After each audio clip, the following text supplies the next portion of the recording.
नमस्कार, मैं हूं संजय शर्मा। आप देख रहे हैं 4 PM गुजरात। पूरी गुजरात लॉबी के पसीने छुड़ा दिए हैं राहुल गांधी ने। जन्मदिन था उनको, बहुत बहुत शुभकामनाएं राहुल जी। ये मेरा फोटो तब का है जब मैं राहुल गांधी से मिलने गया था और मुझे कई चीजें उनकी बहुत अच्छी लगी थी। अभय दुबे जी से आज मैंने राजनीति के अलग अलग बिंदुओं पर बातचीत की है। लेके चलता हूँ सीधा अभय दुबे जी के पास। आपको बहुत मजा आएगा, पूरी बातचीत जरूर सुनिएगा। 4 PM न्यूज नेटवर्क में बहुत बहुत स्वागत है अभय दुबे जी आपका। बातचीत शुरू करूं उससे पहले राहुल गांधी जी को जन्मदिन की हार्दिक शुभकामनाएं। और मुझे वो नेता इसलिए भी पसंद है कि बहुत कम लोग ऐसे होते हैं जो अपने ऊपर जब आरोप लग रहे हों वो खामोश रहें। वो मंच पर रोए नहीं कि मुझे 50 किलो गाली दे दी, देखो मुझे गालियां दे रहे हैं, मुझे धमकी दे रहे हैं। उसको पप्पू साबित करने के लिए संघ ने, बीजेपी ने, कारपोरेट हाउस ने, मीडिया के दलालों ने, लोग कहते हैं कि सैकड़ों हजारों करोड़ रुपए फूक डाला। लेकिन राहुल गांधी ने कभी जवाब नहीं दिया कि जो बोल रहा है बोलते रहने दो, मैं अपने कामों से जवाब दूंगा। और जब उसने कन्याकुमारी से कश्मीर तक की भारत छोड़ो यात्रा करी तो पसीने आ गए। उत्तर प्रदेश के डिप्टी सीएम में ब्रजेश पाठक, उन्होंने तो कमेटी बना दी थी कि राहुल गांधी को ठंड क्यों नहीं लगती, डॉक्टर तलाश करेंगे। लेकिन हमारे यहाँ कमेटी बनती है, सब फर्जी कमेटियां होती हैं। जैसे राम मंदिर चढ़ावे को लेकर एसआईटी कमेटी बन गई। कुछ भी मामला हो तो एसआईटी कमेटी बना दो, न्यायिक जांच बना दो, वो गायब हो जाती है। तो ऐसी ही वो राहुल गांधी को ठंड क्यों लगती है, ब्रजेश पाठक जी ढूंढ नहीं पाए अभी। लेकिन राहुल गांधी ने दिखा दिया कि उनकी हैसियत क्या है। भारत जोड़ो यात्रा के बाद पूरे देश में जो माहौल बना वो काबिल तारीफ है। तो इस नेता को बहुत बहुत शुभकामनाएं, बधाई उनकी ऊर्जा को और उनकी स्पष्ट वादता को। आज नौजवानों ने के रूप में उनका कल जन्मदिन मनाया गया और वो एक नई पहल कर रहे हैं देश के छात्रों और नौजवानों को रोजगार, उनके भविष्य इससे जोड़ने की। तो बात यहीं से शुरू करते हैं आज की। राहुल गांधी की जो ये योजना है कि यूथ को, छात्रों को, नौजवानों को इसमें कितना बड़ा धोखा किया जा रहा है। मुझे लगता है आज़ाद भारत का ये सबसे बड़ा धोखा है, क्योंकि बेरोजगारी चरम पर है, रोजगार है नहीं, परीक्षाएं लीक हो जाती हैं, पेपर गायब हो जाते हैं, पेपर आउट हो जाते हैं। युवा बहुत परेशान है। इतना मैंने कभी खराब हालत में नौजवानों को देखा नहीं। क्या करेंगे इस संदर्भ में? राहुल गांधी की ये पहल क्या कुछ क्रांति ला पाएगी? देखिए, भारत की राजनीति काफी जटिल है और इसकी कई गुत्थियां हैं। एक गुत्थी है जिसका नाम है नरेंद्र मोदी। ये भारतीय राजनीति की एक गुत्थी है। गुजरात से एक आदमी आया, उसने पहले भारतीय जनता पार्टी के संगठन पे कब्जा किया, उसके बाद में उसने देश की सत्ता पे कब्जा कर लिया। देश का बड़े से बड़ा जो कारपोरेट पूंजीपति है वो नरेंद्र मोदी को पसंद करता है और वो चाहता है कि नरेंद्र मोदी इस देश के प्रधानमंत्री होना चाहिए। अमेरिका के राष्ट्रपति डोनाल्ड ट्रंप हैं, वो भी नरेंद्र मोदी को पसंद करते हैं, वो भी चाहते हैं कि नरेंद्र मोदी भारत के प्रधानमंत्री होना चाहिए। तो देश की जो ऊंची जातियां हैं वो भी नरेंद्र मोदी को पसंद करती हैं। वो मानती हैं कि नरेंद्र मोदी को ही भारत का राष्ट्रपति होना चाहिए, भारत का प्रधानमंत्री होना चाहिए। तो ये जो बड़ी बड़ी ताकतवर यानी ग्लोबल ताकतें, भारत की कारपोरेट पूंजी और देश की ऊंची जातियां जो कि सब हर मंच पे बैठी हुई हैं, नियंत्रणकारी मुकामों पर बैठी हुई हैं, वो नरेंद्र मोदी को पसंद करती हैं। क्यों पसंद करती हैं? उससे उनको क्या फायदा है? क्या देश के पूंजीपतियों को बड़ा भारी फायदा हो रहा है? अगर क्या देश में कोई मैन्युफैक्चरिंग रिवोल्यूशन हो गई है? कोई किसी बात का सही ठीक जवाब नहीं है। अर्थव्यवस्था रसातल में जा रही है। इसके बावजूद भी ये गुत्थी है कि नरेंद्र मोदी अभी तक सत्ता में क्यों टिके हुए हैं। देश की एक दूसरी गुत्थी और है, जनता जो समझने की कोशिश कर रही है। उस गुत्थी का नाम है राहुल गांधी। अगर जनता राहुल गांधी को समझ लेगी तो फिर नरेंद्र मोदी की गुत्थी अपने आप हल हो जाएगी, क्योंकि नरेंद्र मोदी तब सत्ता से हट जाएंगे। केवल एक ही व्यक्ति में नरेंद्र मोदी को सत्ता से हटाने की क्षमता है और वो व्यक्ति है राहुल गांधी। धीरे धीरे करके राहुल गांधी की वो क्षमताएं प्रकट हो रही हैं। अब आप देखिए, राहुल गांधी के नेतृत्व में ही जो कांग्रेस पार्टी है उसने अपनी सीटें दूनी की। राहुल गांधी के ही नेतृत्व में कांग्रेस पार्टी नरेंद्र मोदी का जन्मदिन बेरोजगार दिवस के तौर पर मनाती है और राहुल गांधी का जन्मदिन रोजगार मेले के तौर पर, रोजगार दिवस के तौर पर मनाया जाता है। हर साल 56 साल के हो गए आज राहुल गांधी। हर साल दिल्ली के अंदर एक बड़ा रोजगार मेला लगाया जाता है जिसके अंदर 150 के आसपास कंपनियां आती हैं और सैकड़ों हजारों प्रशिक्षित छात्र जो है, जो रोजगार के लिए प्रशिक्षित नौजवान जो हैं, जो इंजीनियर हैं, कोई एमबीए किए हुए है, तरह तरह के कौशलों में प्रशिक्षित हैं, वो सब वहां पर आते हैं और उनमें से हजारों को नौकरी प्राप्त होती है, ऑफर लेटर मिलते हैं कंपनियों के। पिछली बार जब रोजगार मेला लगा था पिछले साल, जब राहुल गांधी 55 साल के थे, तब 1,500 नौजवानों को रोजगार प्राप्त हुआ था आज के दिन। इस बार के आंकड़े कल तक आ जाएंगे। इस बार तालकटोरा गार्डन में ये मेला लगा था। अच्छा, इससे ठीक पहले उन्होंने कोटा के कार्यक्रम की हम लोग चर्चा कर चुके, और हम लोग जानते हैं कोटा के कार्यक्रम की जो स्पिरिट थी, वही स्पिरिट इस रोजगार मेले की स्पिरिट थी। उन्होंने कोटा कार्यक्रम में भी नरेंद्र मोदी का नाम नहीं लिया, भाजपा का नाम नहीं लिया, वोट की कोई बात नहीं की, राजनीति की कोई बात नहीं की, ना इस मेले में वोट की कोई बात की गई, राजनीति की बात की गई। तो ये देखिए एक खास तरह की राजनीति, खास तरह से राहुल गांधी गतिशील हैं। उनके पास कुछ खास तरह की योजना है। भारत जोड़ो यात्रा भी एक खास तरह की योजना थी। लाल किताब हाथ में लेके सारे देश में घूमना कि ये लोग, इन लोगों को अगर ज्यादा सीटें मिल गई तो ये लोग संविधान बदल देंगे, आरक्षण के लाभ जो है वो दलितों, आदिवासियों और ओबीसी से छीन लेंगे। ये भी एक खास तरह की योजना थी। मैं मानता हूं कि रोजगार मेले भी एक खास तरह की योजना है। ये जो प्रतियोगी परीक्षाओं के कोचिंग हबों में जाकर बड़े बड़े कार्यक्रम करना, जो अभी पहला कार्यक्रम हुआ है, इसके बाद पटना में होगा, इसके बाद लखनऊ में होगा, इसके बाद जयपुर में होगा, इसके बाद भोपाल में होगा, ये भी एक खास तरह का कार्यक्रम है।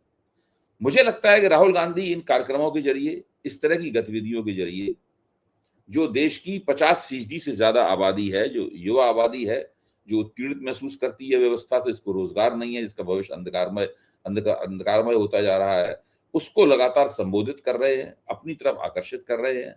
और मेरा मानना यह है कि वो 2029 के लिए तैयारी कर रहे हैं। राहुल गांधी की विधानसभा चुनावों में बहुत कम दिलचस्पी है। विधानसभा चुनाव में उनकी केवल नाम मात्र की ही दिलचस्पी है, क्योंकि लड़ने पड़ते हैं चुनाव। उनका फोकस जो है लगातार 2029 के ऊपर है। ये है एक और वो आप उनका हॉर्स विजन है, बिल्कुल, इसको आप महाभारत की भाषा में करें तो चिड़िया की आंख वाला विजन है। वो 2029 के चुनाव के ऊपर अपना फोकस रखे हुए हैं और उसी के लिए सारी तैयारी कर रहे हैं। वो ये चाहते हैं कि धीरे धीरे करके जो देश के नौजवान हैं, छात्र हैं, युवा हैं, बेरोजगार हैं और जो संघर्ष कर रहे हैं अपने जीवन को और बेहतर बनाने के लिए, लेकिन ये व्यवस्था उनके संघर्ष को कामयाब नहीं होने दे रही है, उन तमाम लोगों के साथ में उत्तरोत्तर जुड़ते जा रहे हैं। उनके बीच में राहुल गांधी की लोकप्रियता बढ़ती जा रही है। नरेंद्र मोदी को पता है कि इस क्षेत्र में उनकी लोकप्रियता का क्षय हो रहा है। केवल कुछ हिंदुत्ववादी ट्रेनिंग लिए हुए जो युवा छात्र हैं, जो विद्यार्थी परिषद से जुड़े हुए हैं, बजरंग दल से जुड़े हुए हैं और भाजपा और संघ के दूसरे संगठनों से जुड़े हुए हैं, उनको अगर आप छोड़ दें तो बाकी जो युवाओं का समाज है उसमें मेरे ख्याल से इस वक्त राहुल गांधी सबसे लोकप्रिय नेता हैं और उत्तरोत्तर उनकी लोकप्रियता बढ़ती जा रही है और राहुल गांधी इसी डगर पर लगातार बढ़ रहे हैं। बिल्कुल ठीक कह रहे हैं। लग भी रहा है कि राहुल युवाओं में अपनी पैठ बनाने में कामयाब हो रहे हैं। उधर मुझे बड़ा बुरा लग रहा है कि जो मेलोनी हैं वो ट्रंप को इतना लतिया रही हैं, इतना बुरा कह रही हैं कि ट्रंप झूठ बोलते हैं। और मेलोनी जी के जो मित्री कहूँगा मैं, क्योंकि दोनों बहुत बढ़िया तरीके से जब हमारे प्राइम मिनिस्टर उनको टॉफ़ी खिला रहे थे, अच्छी बात है, रिश्ते अच्छे होने चाहिए। और लोग खराब बातें कर रहे थे, मैं उनका पक्ष से नहीं हूँ। एक महिला पुरुष के बीच अच्छे रिश्ते भी होते हैं, मानसिक रिश्ते भी होते हैं। अब मोदी जी को अगर टॉफ़ी खिलाने में अच्छा लग रहा है तो इसमें मुझे क्या आपत्ति है, किसी को भी क्यों आपत्ति हो। लेकिन फिर थोड़ी मेलोनी जी से हिम्मत भी सीखनी चाहिए मोदी जी को। ट्रंप को उन्होंने गरिया के रख दिया कि झूठ बोलते हैं, इतना बड़ा नेता झूठ बोलता है। तो मोदी जी मेलोनी से क्यों नहीं सीख पा रहे कि ट्रंप जो हमारे भारतीयों को हथकड़ी और बेड़ी लगा के भेजते हैं, हमारी मजाक उड़ाते हैं, की करते हैं, ऑपरेशन सिंदूर पे बेइज्जती करते हैं, टैरिफ लगाते हैं, तो मोदी जी कम से कम मेलोनी जी से ही सीख के कुछ हिम्मत तो पैदा कर सकते हैं। तो मोदी जी मेलोनी से भी क्यों नहीं सीखते, किससे सीखेंगे वो? देखिए मोदी जी के जीवन की जो राजनीतिक सफलता है उसमें एक पक्ष ऐसा है जिसकी बहुत बड़ी भूमिका है, वो है मोदी जी का नाटकीय होना। मोदी जी काफी नाटकीय व्यक्ति हैं और वो हमेशा अपने अपने नाटकीय चरित्र के मुताबिक हर जगह एक सीन क्रिएट करते हैं। हर जगह मोदी जी एक सीन, नजारा बनाते हैं।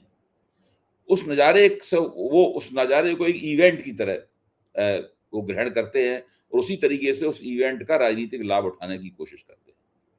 मेलोनी के साथ उन्होंने वो इवेंट किया, उन्होंने मेलोडी की एक थैली भेंट की और वो एक चूंकि प्रपंच था, एक इस तरह का नजारा था, तो वो इंस्टाग्राम के ऊपर वो उनका वो हिट हो गया। तो मेलोनी ने उनसे कह दिया कि इंस्टाग्राम पे हम लोग जो है वो एक हिट कपल हैं। इस बात का भी नरेंद्र मोदी ने लाभ उठाया। अब ट्रंप के साथ जब जब ट्रंप के साथ होते हैं तो मामला पलट जाता है। ट्रंप उनसे भी ज्यादा बड़े नाटकबाज हैं और ट्रंप उनके मुकाबले बहुत ताकतवर आदमी भी है, बदतमीज भी बहुत ज्यादा है। ट्रंप किसी से कुछ भी कह सकते हैं। तो ट्रंप के सामने मोदी जी का नाटक नहीं चलता है। मोदी जी सहमे सहमे से बैठे रहते हैं ट्रंप के सामने। ट्रंप को वो कोई ट्रॉफी की थैली भेंट करेंगे, कोई चीज भेंट करेंगे, ट्रंप पे उसका कोई असर नहीं होगा। ट्रंप हो सकता है उसके बारे में बयान दे दें कि Modi gave me this, he is a good friend of mine, but I really do not like this gift. वो ये भी कह सकते हैं। तो मोदी जी ट्रंप को कुछ भी भेंट नहीं करते कभी भी। ये एक असल में ट्रंप के सामने मोदी जी का जो ड्रामा है, मोदी जी जो ड्रामा करते हैं हर एक के सामने, है चाहे गले मिलने का ड्रामा हो, चाहे बहुत ज्यादा हाथ पकड़ के जोर जोर से हंसने का ड्रामा हो, चाहे टॉफी भेंट करने का ड्रामा हो, चाहे झूला झुलाने का ड्रामा हो, चाहे बिरयानी खाने का ड्रामा हो, यही तो उन्होंने विदेश नीति में सारे काम किए हैं उन्होंने। भाई शी जिनपिंग को उन्होंने झूला झुलाया, सब लोगों से मिलते हैं, मिलने के बाद उसका हाथ पकड़ते हैं, जोर जोर से हंसते हैं, हाथ हिला के, ये सब करते नहीं करते मोदी जी। ट्रंप के सामने ये सब नहीं चलता है, ट्रंप पे इन चीजों का असर नहीं पड़ता है। तो इससे मोदी जी ट्रंप से दबा महसूस करते हैं और वो उनको लगता है कि ये बहुत ताकतवर आदमी है, अगर हम इसके साथ में रहेंगे तो कुल मिला के हमें इससे लाभ होगा। और ट्रंप, जैसे अंग्रेजी में एक शब्द है रिफ्लेक्टेड ग्लोरी, कोई आदमी जो बहुत शक्तिशाली है, आप उसके बगल में खड़े होते हैं तो आप उसकी शक्ति से जो आभा निकलती है, उस आभा में आप अपना चेहरा चमकाते हैं। इस तरीके से नरेंद्र मोदी और डोनाल्ड ट्रंप के संबंध को मैं इस तरीके से देखता हूं। ठीक बात है, यही और यही रिश्ते नज़र भी आते हैं। भारतीय राजनीति की बात करेंगे तो मोदी जी ने, बीजेपी ने चंद्रबाबू नायडू को भी ठिकाने लगा दिया। बहुत हार्ड बार्गेनर माने जाते थे चंद्रबाबू नायडू, लेकिन बंगाल में टीएमसी में जिस तरह तोड़फोड़ कराई है, उससे चंद्रबाबू नायडू को समझ में आ गया कि बीजेपी के संग रहने का खतरा क्या होता है। ऐसा कोई सगा नहीं जिसको हमें ठगा नहीं, ये कानपुर में ठगू के लड्डू का स्लोगन है, आपने भी खाए होंगे लड्डू वाले। अब चंद्रबाबू नायडू लग गए किनारे, क्योंकि अब उनको जरूरत नहीं थे, उन्हीं जैसी बड़ी नेता आ गई, टीएमसी के लोग आ जाएंगे, सपोर्ट कर देंगे। क्या लगता है आपको अब चंद्रबाबू नायडू क्या करेंगे? आराम से शांति से बैठेंगे, डांट सुनेंगे, या कुछ और गेम करेंगे? देखिए, चंद्रबाबू नायडू हों चाहे नीतीश कुमार हों, जब ये गठजोड़ सरकार बनी थी तो हम सब लोगों का अंदाजा था कि ये दोनों नेता जो है, क्योंकि अब मोदी सरकार इनके ऊपर निर्भर है, तो ये लोग अपने फायदे के लिए मोदी सरकार को लगातार दबाव में रखेंगे और तरह तरह की मांगे करेंगे उनसे। शुरू में उन्होंने किया भी ऐसा। चंद्रबाबू नायडू ने आंध्र प्रदेश की नई राजधानी बनाने के लिए बहुत लंबी चौड़ी रकम की मांग की। नीतीश कुमार ने भी बिहार के लिए कुछ स्पेशल पैकेज की मांग की, क्योंकि स्पेशल पैकेज टेक्निकली नहीं मिल सकता था, वो प्रथा खत्म कर दी गई थी।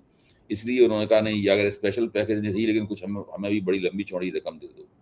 तो उस वक्त मोदी सरकार दबाव में महसूस कर रही थी और मोदी सरकार ने उनकी बात मान भी ली। यहां तक कि एनडीए के इतिहास में पहली बार तेलुगु देशम के एक नेता को गवर्नर का पद तक दिया गया, छोटे राज्य का गवर्नर का पद दिया गया, लेकिन दिया गया। इससे पहले सारे ये चीजें भाजपा के लोगों के लिए तय थी। तो उस वक्त ये लगा था कि ये दोनों नेता शायद बार बार मोदी को निचोड़ेंगे अपने फायदे के लिए।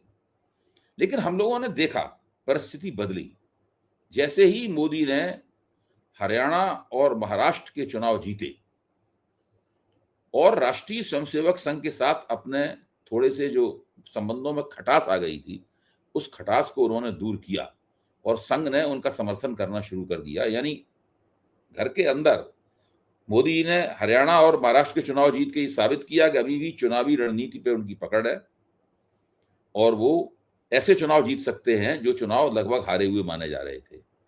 और संघ के साथ जैसे ही उन्होंने संबंध अच्छे किए, वैसे ही जो उनके घर के अंदर उनके ऊपर छींटाकशी हो रही थी और उनका लगातार तिरस्कार और अपमान चल रहा था, उसको उन्होंने दूर कर दिया। इसके बाद मोदी जी मजबूत हो गए। फिर मोदी जी ने, जब मोदी जी अंदर मजबूत हुए, तो उन्होंने धीरे धीरे करके अपने जो गठजोड़ पार्टनर थे उनको उन्होंने ये संदेश दिया कि वो निचोड़े जाने वाले प्रधानमंत्री नहीं है। और आप देखिए, शुरुआत के उस दौर के बाद में फिर नीतीश कुमार उल्टे नरेंद्र मोदी पर निर्भर हो गए अपने बेटे की राजनीति में स्थापित करने के लिए, और चंद्रबाबू नायडू भी नरेंद्र मोदी के ऊपर किसी किस्म का दबाव बनाने में असमर्थ रहे। अच्छा, अब आज स्थिति क्या है? आज स्थिति यह है कि नरेंद्र मोदी को परिसीमन करना है। परिसीमन करने के लिए उनको 2/3 बहुमत चाहिए। 2/3 बहुमत से एनडीए काफी दूर है। तो उन्होंने सिलसिलेवार तमाम दलों को जो टूट सकते हैं उनको उन्होंने तोड़ना शुरू किया है, और इस प्रक्रिया में भारतीय जनता पार्टी भी मजबूत हुई है और एनडीए भी मजबूत हुआ है। मेरे ख्याल से वो जो 7 राज्यसभा सदस्य पंजाब से आम आदमी पार्टी के टूटे थे राघव चड्ढा के नेतृत्व में, वो तो सीधे सीधे भारतीय जनता पार्टी में चले गए। लेकिन उसके बाद में जो लोग टूटे हैं, चाहे वो उद्धव ठाकरे की शिवसेना हो, चाहे तृणमूल कांग्रेस के हो, ये लोग सीधे सीधे भारतीय जनता पार्टी में नहीं गए। इन लोगों ने अलग गुट बनाया है और कुछ दूसरे नामालूम किस्म के, अनाम किस्म के दलों में अपना विलय कराकर ये लोग एनडीए को समर्थन कर रहे हैं। इस बार ये वाली विधि अपनाई गई है। दूसरी तरफ द्रमुक से, डीएमके से लगातार एक बैक चैनल बातचीत भाजपा चला रही है। वो डीएमके को तोड़ने की बजाय डीएमके को फुसलाने की कोशिश कर रही है। उनके सामने एक फार्मूला पेश कर रहे हैं कि हम आपकी सीटें जो हैं 50% बढ़ा देंगे, और ये इसी फार्मूले के तहत जो है हम परिसीमन करेंगे, इसलिए आपको उस तरह की दिक्कत नहीं होगी। आप ये परिसीमन वाला बिल जब आए तो आपके सांसदों को चाहिए कि कम से कम इस बिल के ऊपर आप हमें समर्थन कर दें। डीएमके ने अभी तक हाँ नहीं बोली है। अभी 44 सीट 2/3 बहुमत से भारतीय जनता पार्टी दूर है। अगर डीएमके उनसे कह देती है कि हमारे सारे सांसद आपका समर्थन करेंगे इस मुद्दे के ऊपर, परिसीमन के मुद्दे के ऊपर, तो फिर बहुत छोटी संख्या रह जाएगी जो संख्या भाजपा को कवर करनी है। उस संख्या को कवर करने के लिए भारतीय जनता पार्टी दोनों सदनों का एक संयुक्त अधिवेशन बुला सकती है और कोशिश करके बहुत सारे सांसदों को अनुपस्थित कर दिया जाएगा। अनुपस्थित करने से दोनों जो उपस्थित सदस्यों की संख्या होगी वो प्रभावी रूप से कम हो जाएगी, और उस कम संख्या के अंदर भारतीय जनता पार्टी अपना 2/3 बहुमत साबित कर देगी। मेरा मानना है कि वो इस योजना के ऊपर चल रहे हैं, और लगातार उनकी यही योजना है कि या तो उनके पास 2/3 बहुमत हो जाएगा, 2/3 बहुमत नहीं हुआ तो इस तरीके से 2/3 बहुमत साबित कर देंगे। आप देखिए, महीने 2 महीने के अंदर ये बात हो जाएगी इस तरह की। ये तो बड़ा शॉकिंग हो जाएगा कि अगर इस तरह का बहुमत साबित किया तो ये समझ में आ जाएगा कि अब क्रांति नई होगी और उत्तर प्रदेश खास तौर से निशाने पे होगा।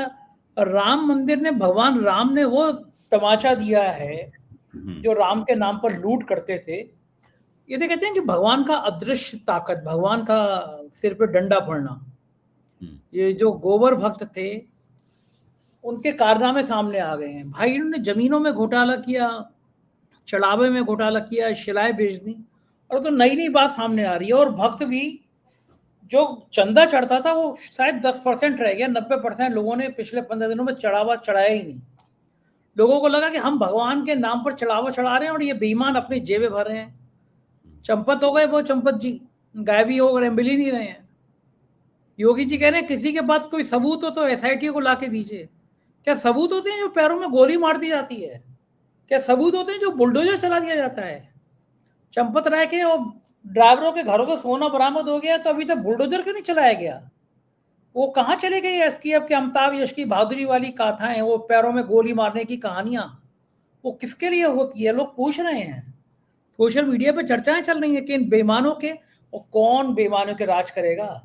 यूपी के आईएएस और आईपीएस अफसरों के घर वालों की जमीनें ही निकल गई ना, कि अयोध्या में किसने माँ के नाम पर, किसने सास के नाम पर, किसने बाप के नाम पर, किसने ससुर के नाम पर। इन अफसरों ने ही जमीनें भगवान की नगरी में इन्होंने ही रिश्तेदारों के नाम पे जमीनें खोद डाली सारी, खरीद डाली सारी। मुझे लगता है कि उत्तर प्रदेश के इतिहास में अयोध्या में जितना भ्रष्टाचार हुआ है, अकेले अयोध्या में, उतना शायद उत्तर प्रदेश के किसी भी, उत्तर प्रदेश में लखनऊ में एनआरएचएम घोटाला था जिसमें 3 सीएमओ की हत्या हो गई। मुझे लगता है इतना भ्रष्टाचार तो उसमें भी नहीं हुआ। यानी जब उत्तर प्रदेश का इतिहास लिखा जाएगा तो भगवान राम की नगरी अयोध्या उस रूप में भी दर्ज की जाएगी कि इस जिले में सबसे ज्यादा घोटाला हुआ, भ्रष्टाचार हुआ। किया किसने? गुजराती ठेकेदारों ने, संघ और बीजेपी से जुड़े लोगों ने। भगवान का नाम भी इन्होंने कहीं का छोड़ा नहीं। क्या कुछ असर पड़ेगा इन बेईमानों पे? कोई असर नहीं पड़ेगा। भगवान जी का श्राप लगेगा? नहीं लगेगा अभय जी। देखिए, असर पड़ सकता था। एक तो पहली बात, मैं आपकी इस बात का पूरी तरह सहमत हूं कि राम मंदिर के इर्द गिर्द ये जो बहुत बड़ा करोड़ों करोड़ों रुपए का भ्रष्टाचार हुआ है, जो जमीन घोटाले से लेकर और दान पात्र से गायब हुई रकम से जुड़ा हुआ है, ये एक बहुत बड़ा स्कैंडल है। और इस वक्त सब लोग इस स्कैंडल को दबाने में लगे हुए हैं। और ये देख के मुझे थोड़ा सा ताज्जुब होता है कि दबाने वालों में उत्तर प्रदेश के मुख्यमंत्री योगी आदित्यनाथ भी शामिल है। लगता यह है कि वो स्कैंडल को जबकि उनसे उम्मीद ये की जाती थी कि वो जो स्कैंडल को दबने नहीं देंगे। चूंकि उत्तर प्रदेश में चुनाव जो है वो अब 6-7 महीने ही दूर रह गया है एक तरह से, तो ऐसी स्थिति में मुझे लगता यह है कि उन्होंने, मैं पहले कह भी चुका हूं 4 PM के मंच पे आपके साथ बातचीत में ही कह चुका हूं कि इन्होंने, लगता है कि कांग्रेस की भाजपा आला कमान के साथ में इन्होंने एक तरह का एक फौरी समझौता सा कर लिया है चुनाव जीतने के मकसद से। इसलिए वो इस मामले में हाथ नहीं डालना चाहते। इसलिए वो इस मामले में ऐसा कुछ नहीं करना चाहते जिससे नरेंद्र मोदी और अमित शाह और चंपत राय वगैरह जैसे लोगों के साथ में उनका विवाद पैदा हो।